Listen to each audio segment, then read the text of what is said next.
রথযাত্রার দিন কাছে, তাই রানী রাজাকে বললে, চলো রথ দেখতে যাই।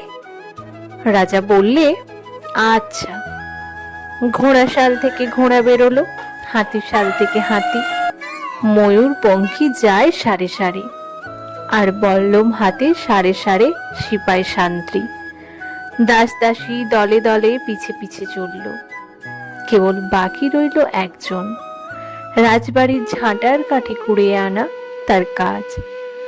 সর্দার এসে দয়া করে তাকে বললে, ওরে তুই যাবি তো আয়। সে হাত জোড় করে বললে, আমার যাওয়া ঘটবে না। রাজার কানে কথা উঠল, সবাই সঙ্গে যায়, কেবল সেই দুঃখীটা যায় না। রাজা দয়া করে মন্ত্রীকে বললে, ওকেও ডেকে নিও।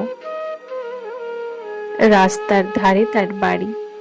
হাতি যখন সেখানে পৌঁছলো, মন্ত্রী তাকে ডেকে বললে, ওরে দুঃখী, ঠাকুর দেখবি চল। সে হাত জোড় করে বলল, কত চলবো, ঠাকুরের দুয়ার পর্যন্ত পৌঁছই এমন সাধ্য কি আমার আছে?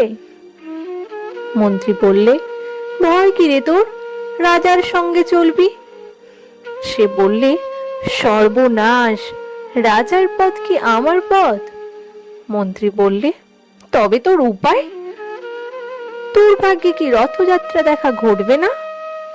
সে বললে, ঘটবে বই কি, ঠাকুর তো রথে করে আমার দুয়ারে আসেন। মন্ত্রী হেসে উঠল, বললে, তোর দুয়ারে রথের চিহ্ন কই? দুঃখী বললে, তার রথের চিহ্ন পড়ে না। মন্ত্রী বললে, কেন বলতো? দুঃখী বললে, তিনি যে আসেন পুষ্পক রথে। মন্ত্রী বললে, কই রে সেই রথ? দুঃখী দেখিয়ে দিলে, তার দুয়ারের দুই পাশে দুটি সূর্যমুখী ফুটে আছে। তার দুয়ারের দুই পাশে দুটি সূর্যমুখী ফুটে আছে।